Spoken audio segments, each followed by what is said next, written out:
So that was the first thing I discovered, is that, there is a specific kind of DNA, which I ended up calling positioning DNA, or sometimes I call it corporate DNA, for a company. You're either product focused, customer focused, or concept focused.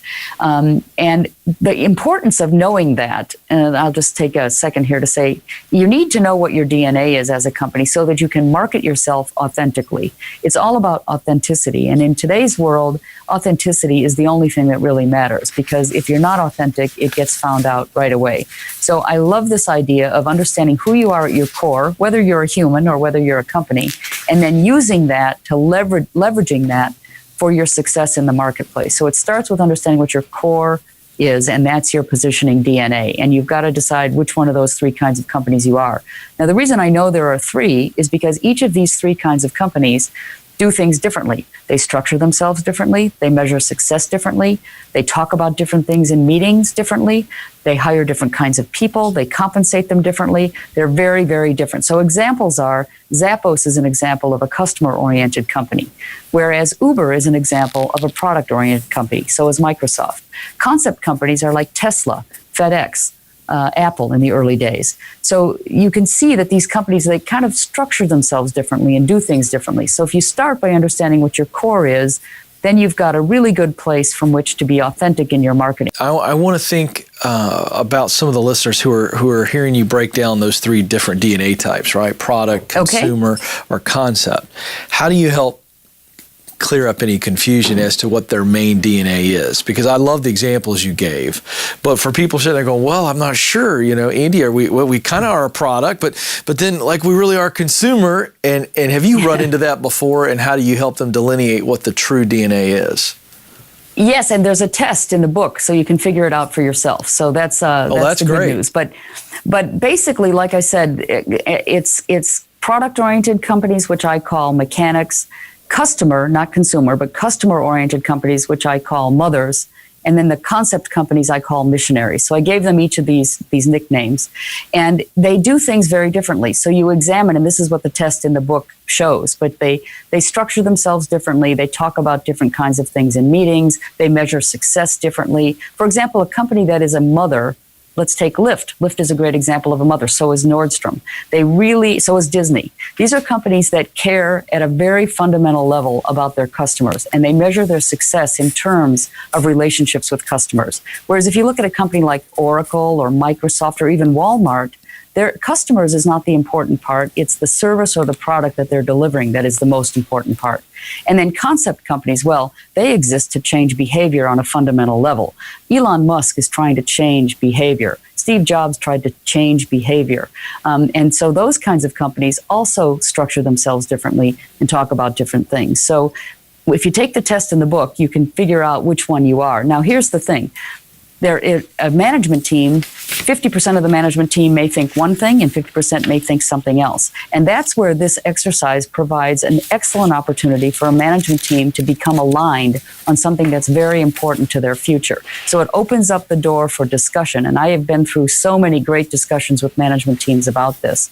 And what happens is you have to decide as a management team, if you're 50-50 split between two of them, you have to decide which one you're going to focus on. And then that should become the facing DNA of your company. It doesn't mean it's not supported by the other two things, because it is. Just like human DNA, there's a facing.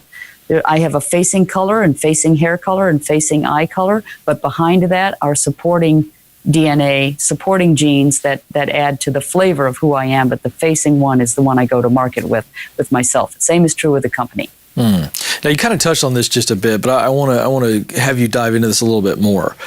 For young companies, or let's call it smaller companies that are kind of working their way up and they're growing, they're iterating, they're innovating, changing.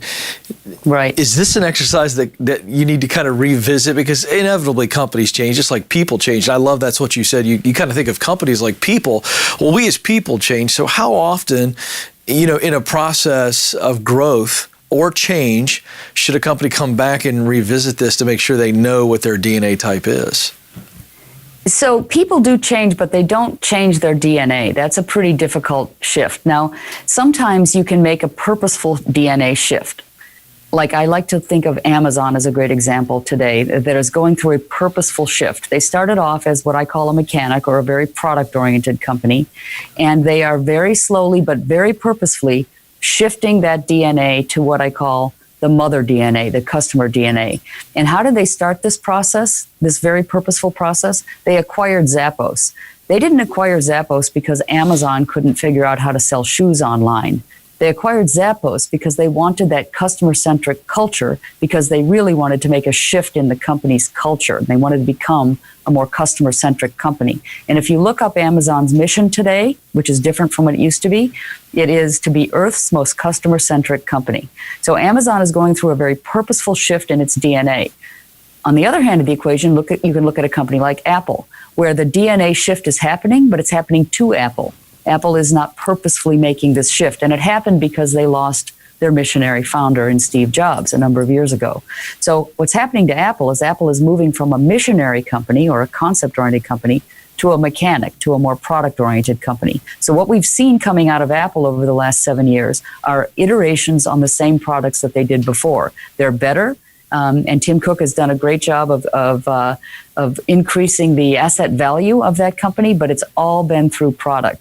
Now, I wish that Apple were doing this purposefully, but I think Apple still would love to come up with the next big thing. But that doesn't seem to be in the future anytime soon. It's a very good point. Okay, I held you up and you gave us some great stuff. Let's get you to what you call the 6 C's you write about in the book, and you were going to walk us through those. So take us through those. Sure. So the first C is core, and that's your DNA. So first you have to understand what you're made of so you can make something of it. That's the first part of it, and I think the most important part of it. The other C's are as follows. The next one is category. What category are you joining or are you in? Are you refining that category? Are you segmenting that category? Or are you building a new category? So that's a very strategic discussion that has to be had with the management team. The third C, so there's core, there's category. The third C is community, and that stands for who are you serving? Of course, your customers are part of that, but there's a whole lot of people who are influential to the buying decision of any product or service. So you need to understand who those people are, where you can reach them, how you find them, and what they care about. So that's community. The fourth C is competition. You really need to understand how your competition is positioning themselves so that you can position yourself in a differentiated way. So if you don't understand how they talk about their role and relevance, you'll never be able to find your differentiated role and relevance in the market. The fifth C is context. It's very important that when you launch a product or service in today's world, that it rides the wave of something that's happening today. For example, if you're a software company, you're not going to launch something these days that's not in the cloud. Any kind of software product that's being launched today must be available in the cloud. And that's part of the wave that you have to ride as a software company. And that is very critical to your relevancy to the target market that you're going after. And the final C is what I call criteria, which is a slightly different C from the other 5. And this is the one that enables you to check to see if you've got the right positioning statement in the end. So what we ask our clients to do is to come up with 5 or 6 or 7 different criteria for what a successful positioning statement might look like. For example, if you're serving the millennial market, you might want to make sure that your positioning statement has something about sustainability in it. You might want to make sure that it has something about work-life balance in it. You might want to make sure it has some form of coolness or hipness associated with it. So we want you to write down what that criteria is so that at the end of the day, you know whether or not you've hit the nail on the head. And if you've hit, 7/8 of the criteria that you've laid forth, then you know that you've got a pretty solid positioning statement because it's doing what you want it to do. And then it's time to launch that positioning into the marketplace.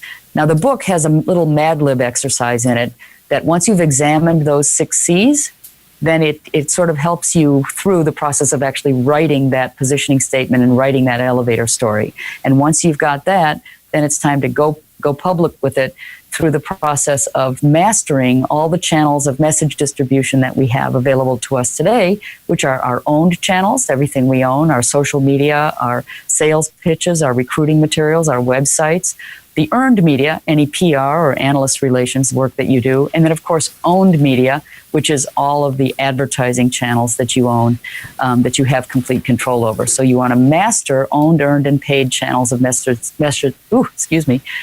distribution with your your key messages that come out of that positioning exercise. So I know it's kind of a long process, but and complicated, but the framework guides you through every single step along the way to get you to that final aha.